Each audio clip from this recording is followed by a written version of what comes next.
Alam mo, dito sa atin, sa Pilipinas, nandito yung International Rice Research. Dati, sa Los Baños, nandun ako, nagre-research ako sa UP Los Baños. Yung mga scientist na nag-aral dito, bakit ang Vietnam, Thailand, at mga Bombay, nandyan sa India, nag-aral lang dyan. Ngayon tayo ang insulto para sa atin na hindi natin alam yung ugat ng problema. Yung acidity ng soil. Yun ang number one na problema. Kasi dito sa atin, during Marcos time, pumasok yung mga fertilizer. So, nasira na yung Masagana 99. Ngayon, puro tayo import. Naandi dito, may lupa naman tayo. May solution. Yung kaalaman lang natin na kung paano itama yung ugat ng problema. Yes, sir. At may solution, sir. Andyan siya. Andyan na namimina lang sa Pilipinas. Oo, hindi na kailangang mag-import ng imported fertilizer. Na nandun lang sa lupa ni sir yung mga dolomite. Oo, totoo yan. Okay. Gusto mo bang matuto ng agribusiness, crops, livestock and poultry, aquaculture, at ma-inspire sa mga success stories? Agribusiness, how it works. As a YouTube channel, Agribusiness features entrepreneurs, farmers, organizations, OFWs, investors. However, beyond our usual content and official endorsements, Agribusiness does not engage in other business dealings with them. While our viewers and featured individuals and entities may choose to pursue business deals with each other on their own, we encourage them to be cautious in doing so. Alam mo, nagle-lecture kami. Okay. Pinapakuha na kagad namin ng lupa. Sila. Dala na nila yun. Oo. Ngayon, pagka ipapaliwanag namin yung lupa, testingin namin. Halimbawa 5.4, 3.5, ganon. 4.5. Susukatin yon ng pH meter. Pag nasukat yon, lalagyan namin ng dolomite, biglang tataas yon. Ganon ang ganon. Immediately, sir, yung result. Oo, tataas ang pH. Wow. Oh. Parang magic, ha? Buha nga ng calcium eh. Actually, iyan mo sa vision mo na the acidic soil has so many hydrogen ions there in the soil colloid. Ngayon, ito yung dolomite mo, kasi calcium ions di-displace yung hydrogen. Why? Because yung hydrogen ion is positive 1. Ang calcium positive 2. Kaya sisirain niya. Alis kayo, kami ngayon.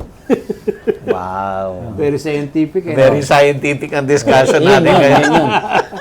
Feeling ko scientist mo ngayon. Sorry to say now we go to that point. Yes, sir. Yes, sir. But at least na-explain. Kaya nga nadi-displace ng calcium ions yung hydrogen. Kasi ang calcium ang balance niyan dalawa. Ang hydrogen isa lang. Yun ang Very scientific. Okay, sir. Pag gumamit ang dolomite, ano ang effect sa farmer? Kasi maraming farmers. May bago na namang produkto. Gastos Sasabihin lang yan. na yan. Ganun ang sasabihin ng farmer. Sige, sir. Yung paggamit niyan, ang nasukat na yung lupa mo, yung nasukat na ng pH meter, maobserbahan mo yan within a week. Yung sa Ilocano, magbuburit-burit yan. May... Oo, parang may gases na lumalabas. May gases na lumalabas. Ngayon, yun ang symbol yun ang symptoms na neutralize na yung acidity. Yan kung doon sa tubig na may tubig. Oo. Lupa na may tubig-tubig. Oo. Paano kung doon sa dry? Hindi, mas maganda yung may tubig. Hindi, ang isang diyan, practical way din. Halimbawa, naglagay ka ng dolomite sa lupa. Before plowing, humans before plowing. Di na-plow na. So magtatanim ka na. Pwedeng pagkatanim o depende. Alam mo, kumuha ka ng pagkatanim, kumuha ka ng lupa, sample. Oh. Tapos kumuha ka pagka nagtitiler. Konti. Kumuha ka pag nagbubuting, kung growth stages. Tapos testingin mo pH. Lahat sila. Yes. Pwede mo matrace na kung tumataas na. Okay. Matataas yun. Sir, ilang beses maglalagay ng dolomite sa sakahan? Depende nga sa pH eh. Depende sa pH. Yun. Gayang Pero in one cropping cycle, isa lang. isa lang. Isa lang. During the land preparation. Yes, sir. Tapos Okay. paagusan, pag nasabugan mo na, naararo mo na, paagusan mo na ng tubig. Yun na yan. Yun na yun. Okay. So, ibig sabihin, next cropping cycle, second cropping na ako. Do I need to put dolomite again? Hindi na siguro. Hindi na. Wag muna. Wag muna. Kasi ni-neutralize pa yun eh. Obserbahan mo. Ni-neutralize yung acid pa eh. Tuloy-tuloy pa rin yun. Oo, Tuloy-tuloy pa rin yun. Kaya nga, ang ina-approve doon, yung kay Sir kay Sir Dan Sir Dan, bukid. farmer. But ilan na cropping na siya, walang dolomite, but still. Sabi niya, 3 years na daw siya. 3 years, 4 years. May 4 effect years. pa yun. So that's May effect pa rin. 6 cropping cycles na yun. So may effect pa rin. Meron pa effect yun. Gumagani pa rin ng At 150. saka wala kasi siyang ginagamit na any fertilizer. Yeah. Pero kung may ginagamit siyang inorganic, probably magre-react mas yun. mabilis yun. Mas mabilis yung pangangailangan niya na maglagay ulit ng dolomite. Yeah, yun. Sir, kumusta po ang presyohan? Makakatipid ba ang farmer? Malaki. course. Okay. Kasi, ikumpara mo ang isang sako ng dolomite sa urea. Okay. Ang urea, 2,000 ata? O 2,000 na. 2,000 na. Ang isang sako, 50 kilos na urea. Ito, 550 pa lang. yung isang sako. Oo. O di, isang bali 4 na sako na agad yan. So kung balik tayo doon sa acidic lang yung lupa, sir, based doon sa computation natin kanina, per hectare, ilang sako yon? Kasi yung pinaka-worst is 50 eh. 50 sacks. 500 kilos. So, 500 kilos. Bawasan mo yun. So mga around 100 kilos? Pwede. 100 kilos lang. Oo, So halimbawa. pag 100 kilos, sir, 2 sako lang. 2 sako per Dolomite per hectare ang hectare. kailangan niya. That translates to 1,000 plus lang ang kailangan niya. And that is maglalas na yon for a couple of years. Posible. 2 years, probably. Probably 2 years. 2 years. Pero we recommend per hectare 10 bags. Kasi highly acidic na yung mga yan. 10 bags is ilang kilo yan? 5,500 lang. Kaya Pero nga, ilang kilo yan? 10 bags di 500. 500 500. Tama kilos yun, talaga. 500. So tama. yun yung dahil doon sa Strongly- more or less lahat ng lupa natin sa Pilipinas na tinatamnan ng palay ay strongly acidic. Yes, Oh. yes. Kahit hindi ka na mag-test, most likely Strong- strongly correct, acidic correct, yan. correct. Lalo Pero na, mas maganda, may pag record ka. may pH meter tayo. Oo. May Record. pH meter kami talaga. May record mo. Siguro sir, Para- next time mag-video tayo, pakita na natin yung mag-soil test tayo. Oo. Soil testing. No sir? Oo, Mag-soil kasi test tayo. yung mga magsasaka, ang sabi nga ng Ilocano, jakpati, jakita. Jakita. To see Kung is to hindi. believe. Hindi mo yan, hindi maniniwala yan. Siyempre, kaya nga, ayaw nilang isaalang-alang yung mga pagod nila. Siyempre sir, oo. Oo. Dari mo Hindi Kaya naman nga, maghapon ka sa kaya initan, nga, tapos papalpak. malulugi ka lang. Naku, papalpak. Naku, hindi nila isasakripisyo yan. Pero sir, pag nalaman naman nila, Ay, oo. ay matindi pa sa, Marites. Ay, nako, grabe yan. Mayor. Naranas kami niya sa San Jose Nueva Ecija. Okay. Umagang-umaga, yung magsasaka dun sa, sa Nueva Ecija, bumili yung katabi. Pagkatapos, nakita niya, hinahanap kami dun sa Nueva Ecija. Alas 5 pa lang. Dito ho ba yung yung nag-ano ng dolomite? Sabi niya, Sabi ho, bakit ho? Kasi yung kapitbahay ko, maganda yung kanyang ng palay. Ay, bibili din ako noon. Ayun, kaya iyan, yung mga magsasaka, ayaw nilang isakripisyo yung pinaghirapan nila. Ikaw nga mag-alaga ng maghapon ka sa init, takpaw! Pero sir, pinaka-importante yung i-cure talaga yung acidity ng lupa Dapat. versus doon sa paggamit ng fertilizers.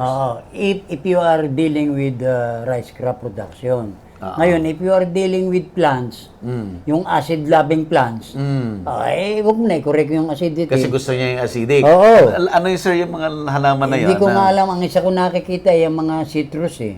Gusto ng acidic? Yes, acidic. Tsaka yung mabilis ma-drain. Hindi pwede itatanim yun sa May laging water. standing water. Yung sinasabing acid-loving plants, halimbawa citrus, meron silang pH requirement. Ngayon, kaya pwede din gamitan din ng dolomite, baka yung kanyang acidity na, sobra na. Kaya kailangan ma-lift up na konti. Ganun yun. Okay. Okay, sir. Anything else, sir, na gusto nyong i-emphasize dito sa discussion natin bago tayo mag-close? May share ko lang, yung Yes, sir. actually, yung rice production, talagang kailangan na i-uplift ng gobyerno kasi Okay. ang mga Pilipino talaga, rice-eating people. Mm. Ultimong merienda ay kanin. Yung mga wala talaga, kanin ang minimerienda. Kaya kailangan, isang nakikita ko dyan ay yung yung pagkaubos ng ating precious land sa rice production. Yeah. Nagiging marginal. Okay. Ang land area natin. Kaya nga, ang problema, paubos ng paubos. Opo. Maliban na lang yung mga areas na talagang dedicated sa rice production, gaya ng Nueva Ecija, Bulacan. Pero, when you go still to Bulacan o to Nueva Ecija, Pangasinan, or what, umunti na rin ng ibang Yes, sir. areas dyan. Yes, sir. Dito sa Kinukonvert Laguna, na. kukunti na lang. Yeah, So, ang point ko is, hindi ba magawa ng ng government tulong ng gobyerno na maiwasan yun. At Para hindi kumote ng kumote yung ating... matutukan yung mga farmers na talagang, kasi sa tingin ko, kukunti na mga farmers na gustong mag-rice production eh. Okay. Umunti na. Yung mga ibang mga estudyante na kumukuha na agriculture, lalo na sa agronomy, umunti na rin. Ang kanila iba, agricultural engineering. Ayun ang iba. O di kaya molecular biology. Iba, breeding. Ayan ang mga striking ngayon. Hindi yung talaga kung i-ameliorate mo lupa, you go with the soil, ay hindi. Wala na nga soil eh. Paano we'll go with the soil? Wala na nga maganda eh. Ang nakatitira sa atin ay problematic soil. Kaya kinakailangan talaga ang soil conditioner, dolomite, at saka yung coco dust. This is organic. We can have ratio of organic and inorganic. Depende sa lupa. At saka sa stand ng crop. Ayun ang Ayan. So from the eerie scientist himself at soil expert, sir. Okay, Sir Dan, kayo naman po, ano ang message nyo sa audience natin? Alam mo, dito sa atin, sa Pilipinas, nandito yung International Rice Research. Dati, sa Los Baños, nandun ako, nagre-research ako sa UP Los Baños. Yung mga scientist na nag-aral dito, bakit ang Vietnam, Thailand, at mga Bombay, nandyan sa India, nag-aral lang dyan. Ngayon tayo ang insulto para sa atin na hindi natin alam yung ugat ng problema. Yung acidity ng soil. Yun ang number one na problema. Kasi dito sa atin, during Marcos time, pumasok yung mga fertilizer. So, nasira na. Yung Masagana 99. 99. Ngayon, puro tayo import. Naandi dito, may lupa naman tayo. May solution. Yung kaalaman lang natin na kung paano itama yung ugat ng problema. Yes, sir. At may solution, sir. Andyan I mean, siya. andyan na namimina lang sa Pilipinas. Oo, hindi na kailangang mag-import ng imported fertilizer. Na nandun lang sa lupa ni sir yung mga dolomite. Oo, totoo yan. Okay. Kasi ang Pilipino, marunong yan eh. Kita mo, around the world, exported yung labor natin. Marunong yan eh. Yes. Nakakabasa din naman tayo ng English. Mm. Eh, ang Amerika, yung sinasabi nga namin sa UC Davis, Mm. narating ko yun eh. Dahil yung pamangkin ko, gumraduate doon. Ah, okay. Oo. Agriculture yan, sir, ba? College No, of Agriculture meron. yan? Meron. agriculture. Yung mga Okay. scientists Sa UC nila. Davis. Okay. Yung scientists nila, kalimitan, galing doon. Okay. Pag malulula ka sa, ano doon, sa production ng rice, sa UC Davis, takaw. Sus Maria Jose. Pag nasa aeroplano ka, makikita mo yung taniman nila ng palay. Akala kong Amerika walang rice, palay. marami pala. Marami rin. Marami. Sa Sacramento, doon lang, grabe. Sayang, hindi Kasi ko ang nakita climate yung sa mga yan, Sacramento, parang Philippines kasi. Oo. Oh. Hindi nagyayelo doon eh. Okay. Sa kagandahan nito, yung sana makatulong tayo sa magsasaka. Kailangan lang, hindi pwede yung tatay ko ganito, lolo ko ganito, tiyuhin ko ganito. Hindi, bago na. Bakit ba ang China sobrang, Yeah.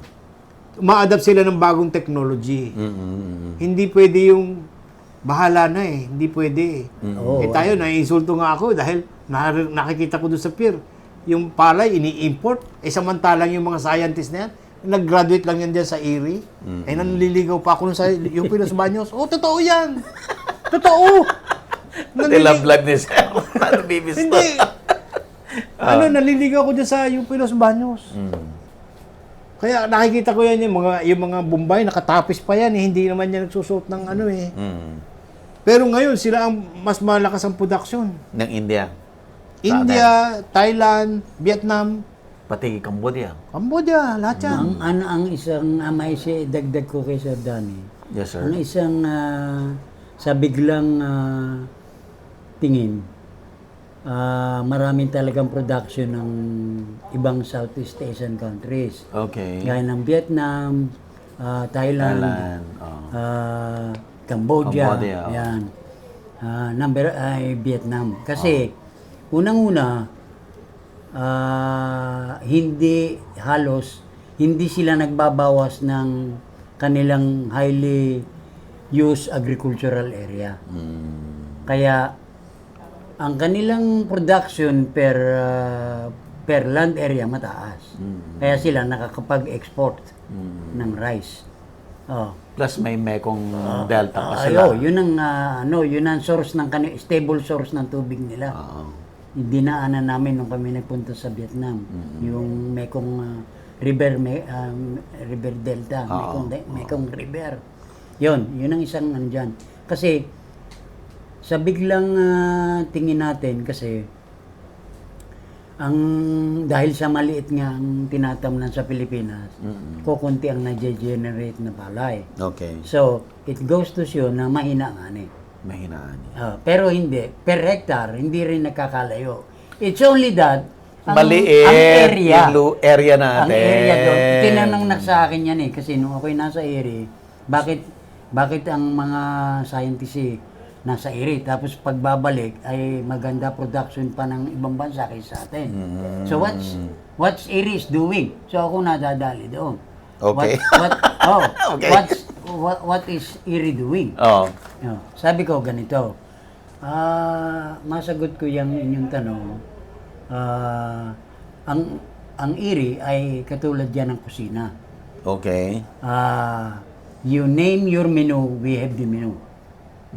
Pero kami ay hindi lang sa Philippines set up nag-o-offer ng help, Okay. kundi sa Southeast Asia. Yeah. Those rice producing countries. Countries. Mind you na ang Philippines ay isa lang. Yes. So, nagkataon sa isang setup na Philippines, we have the right menu. Ang mabigat, ito again, pupunta tayo sa politics. Magre-recommend ang Erie, sinusunod ba ng Philippine Agriculture? Kasi kung tutusin, per hectare basis, we are pairing up with So, other countries. kung ano yung, land area, yeah. land area wise. So Yun ang isa. in terms of hectareage, Marami yung harvest per hectare is the same Yes, almost with the same. Vietnam, Cambodia, Yo, Thailand. Nagkataon lang. Mas marami ang lupa nila Yes. Even kaysa sa- Myanmar, malaki ang kanilang rice field area. kaysa sa Philippines. Oo. Kasi naubos na sa Philippines. Yun ang ano. Yun ang main problem. Yun ang main problem. Ang isa pa, which is production related, sa may ibang country na yan, walang matitinding bagyo. Yes. Totoo Maybe yan. when you go to Thailand, Yes po, hindi yes po. hindi yan openly visited by typhoon. Yes po. Vietnam, the same. Cambodia. So, they can maximize the rice production. Yeah. They can supply the whole year round with rice. Pero whereas in the Philippines, how many typhoons ang 12. pumapasok? 10. Oh, see? Kabawagan. Kung kailan pa mag-aani sa katitira. At least may ini-export tayo sa Taiwan. Yung bagyo. Sa China, sa Japan. Kaya nga yan. We are number one exporter.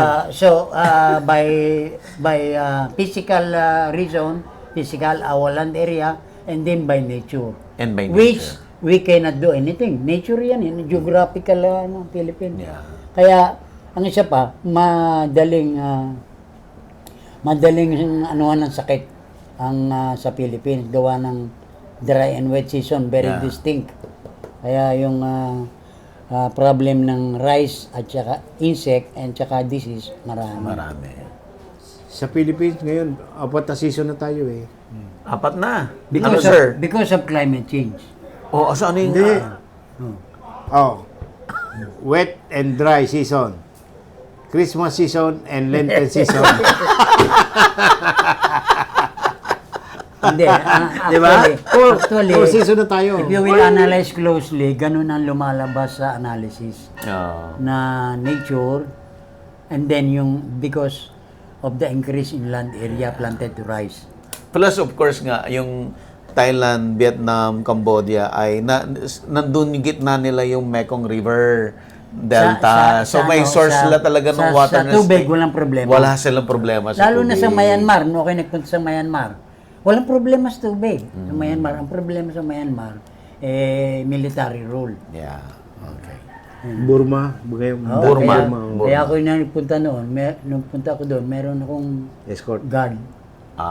Ang Laos ba meron ding rice farming, sir? Oo. Kasi Lao. dadan din Lao. yung Delta, no? Yes, Lao. magkakatabi yan. Lao, Vietnam, Cambodia. Vietnam. Ang magandang production ng rice, yung dito sa yung sa India, yung basmati rice. Masarap yun. Ano po yan, sir? Basmati rice. Yung malalahabang ganan? Oo. Oh, Yung masarap ginagawa- nun. oo. Pang ano? Ano yun, Sophia? Pang Yung biryani, sir. biryani, oh. Biryani. Yun ang kinakain namin sa Dubai. Oo, nako. Isang ano yun, isang menu yun Tumataas sa ang India. sugar ko dyan sa Biryani. biryani. Hindi, pagka may kasamang kambing, masarap naman eh. Masarap. Oh. Okay. Sir, so thank you so much po. Tama po yung observation, sir. 'Di ba in the 90s, ay ako may TV show, involved na ako sa TV show sa agriculture. Okay. At dati, pag pupunta kami ng UP Los Baños, dahil lahat ng expert na aming research person ay taga doon, halos. Paglampas mo ng dito sa Alabang, Oo. ang makikita mo lang na housing dyan yung Lapas, Correct. Pasita. Correct. After that, hanggang makarating ka ng Kalamba, puro palayan yan. Right. Both sides. No, Tsaka araw left ako right. travel dyan eh. Ngayon, wala na. Wala na. Naubos na. Tsaka SM na. ang isa kong napansin nung panahon ni Marcos Sr.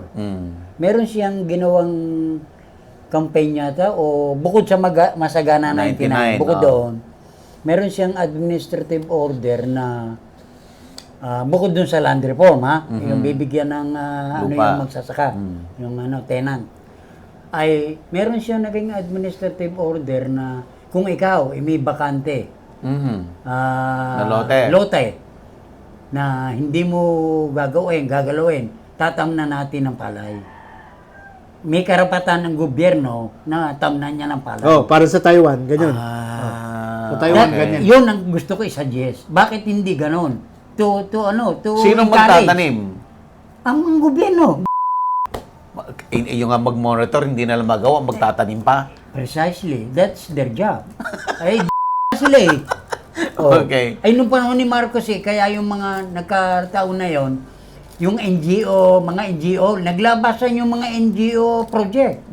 Na pag ikaw ay may, lalo kalate hektarya, tabi ng ano mo, Oo. tatamnan ng palay. Tatamnan.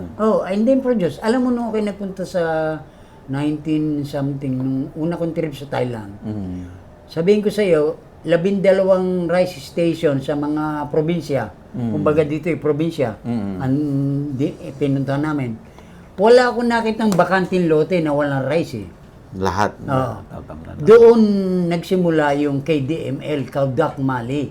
Kaudak Mali na traditional variety nila na ang bango. Kaudak Mali. Kaudak Mali, pinag-asawa sa isang native variety, yung Dijibun. Isang variety sa Taiwan yata. Okay. Something like that. Oh. O Japan. Ang lumabas, IR8. RI8. Masarap yun, RI8. Yung IR8, doon nag-boom ang iri. Ang ganda noon. IR8. Okay. Mataas ang kasi yung yung Kaudak Mali mahaba. Ayun namang isang Diwujin, mahaba uhay. So kinuha 'yon. Nung nung IR8 na maikli, maganda uhay, magandang ang stock matibay. Kasi yung Kaudak Mali umahapay sa Thailand. So pinag-asawa, yun ang breeding. Ang galing nila, no? Ng IR8. Ang galing ng mga Oo, plant galing breeders. yun. Galing. Kasi Filipino kaya breeder. ko alam yan sa Erie, nagsusupply kami ng bote dyan. Bote ng... Yung bote ng Nescafe, tapos yung nilalagyan nila ng gulaman, parang nilalagyan nila ng sakit. Kay Sonia Ebron, Yun kaya nilalagay nila sa sakit, pinag-aaralan nila. Pinag-aaralan nila. pinag-aaralan nila. Pinag-aaralan Oo. nila. Oo. kaya nakakapasok ako sa laboratory Sa loob. niyan. Oo. Oo. Sa- Sir, trivia ko lang po, yung ibig sabihin ng Masagana 99, Okay, nung araw okay. ni... Sige. Kay Tangko. Kay Bong Tangko, ang Opo. sekretary ang pag-recruit. Yung Masagana 99 pa lang, ibig sabihin, para kumita ka ng 99 kabans. Yes. 99 ka ba? Ngayon, napakaliit nun. Pero yung pala yun noon, ibig sabihin, sir, ang liit lang ng harvest nung araw 99 kabans per hectare. per hectare. Yun na yung program. Ibig sabihin, before the program, Pag ikay mas mababa pa. Pag ikay naka 99, bay sikat ka na noon. Sikat ka na noon. Oo. Hindi masisikat ito. Dati, ngayon, 180. 180 na, no? 0.7. Kasi, Nadoble. kasi ang 7 isa pang doon, ang isa pang breeding reason kung bakit nag-breed ang Erie ng short maturing variety. Kasi yung ating mga native variety ang tatagal. Matagal. Kaya nung wagwag. May wagwag pa ba ngayon, sir? Wala na. Meron Wala pa, na. nasa blood, gene bank. Ano sa gene bank na? Ng Pero wala ka nang nakikita wala, nagtatanim. Wala. Okay, okay. Yung ano ba sabi ko? Ano yun? Wagwag. Wagwag. At saka yung Rexoro. Yung mga yan ang mahirap lugasin. So, because of that. At saka, they mature in 6 months. Ang tagal. Kaya nga, nag-breed ang Tagal. Erie ng mabilis. Mabilis. Yan pala yun. 3 months lang. Oh my God. Oh, So ayan. yung tinatanim nila sa Cordillera. Ayan ang cold tolerant variety. Ibig sabihin, Pero sarili rin nilang breed. breed yan. Meron sila. Brinid na rin ng Binreed Irian. ng Irian. Meron silang program noon. Nung ako nasa Erie, meron silang cold tolerant varieties. So ang ginawa rin nila to shorten then the Yes. So, yung- Lahat na ng karakter ng isang palay, Oo. i-fuse na nila doon sa pinagtest sila sa Oo. So sa yung cold original na variety doon sa Pinalitan na Upland, nila. wala na yun. Naka-gene bank na lang din. Oo, nasa gene bank. Lahat ng variety natin, nasa gene Nasa bank. gene bank na lahat. Oo, gene bank. Kung gusto mong kinukunan ng germplasm yun, Yes, pagka po. magte-testing o magbe-breed. Halimbawa, kasi, una, tinesting nila na matibay sa sakit. Tapos, merong matibay nga sa sakit, hindi naman masarap kainin. Yes. So, ititira naman yung Wala masarap na. kainin. Okay. O kaya, Hanggang pasok na pasok ano. ng genes hanggang ma-perfect. Yun. Paano nila gagawa yun, sir, na pinpoint na, yan ang- specifically yung... Meron silang ayan ang tinatawag na genome sequencing. Yung genome ng rice, na nila yan, na-examine nila, na-stratify nila, na itong na ito ang kailangan Yan natin. yung hinahanap niya. Kumbaga, sa strand na ito. Kasi, checkin din nila yan eh. Meron silang population na testing. Yun, nakikita nila. Doon sa controlled tao, nila, Okay. greenhouse. Okay. Sir, bago tayo mag-close, available ba ang dolomite? Saan nila mahanap, sir? Pwede sa Nueva Ecija, pwede dito sa Barangay Banlek, Kabuyaw. Kabuyaw. Paano po kayo makakontakt, sir? May telephone number ko sa inyo. Okay, so lalagay po natin sa video description box lahat ng contact details ni Sir Danny para makontak niyo siya Tama. paano maka-avail ng dolomite Dolomite at Cocodas. at Cocodas. Sir, thank you so much po. Ay, salamat din sa iyo. Gawa ng, alam mo, biglang, instantly, ma-re-reflect yung ng Dolomite ni Sir Danny. Yun ang point namin. Sir Dan. Salamat din sa iyo. Thank you Tsaka so isa much. pa, Sige po. ang kagandahan nitong Dolomite na to, local lang. Hindi lang alam ng Pilipino na merong Yun available na. dito. May mga ganyan Oo. tayo available. Oo. At saka kahit ganong karami, minahan yun eh. Natural resources Oo. na available sa Minahan yun. Pilipinas. 85 hectares yan, paano mo maubos yan? 85 hectares yung Yes. Tsaka ang nakukuha pa lang, kalahating hektarya, baka wala pa. Wala pa. Wala pa. Hindi yan patag, ha? Bundok, Bundok. yan. Oo. Ang nakikita ko doon, baka nag-grow yun. Sa bagay, yung mga minahan ng semento, Oo, sir, oo, nagbabago magugulat ka, 50 years na Oo. minimina, hindi pa rin Hindi pa nauubos. naubos eh. Nag-grow nga yun sa tingin ko. Lalo to sa tabi ng dagat. Nag-grow. Okay, sir. Totoong tapos na po tayo. Agribusiness merch is now available on Shopee and Lazada. Agribusiness, how it works. Instruct, inspire, succeed.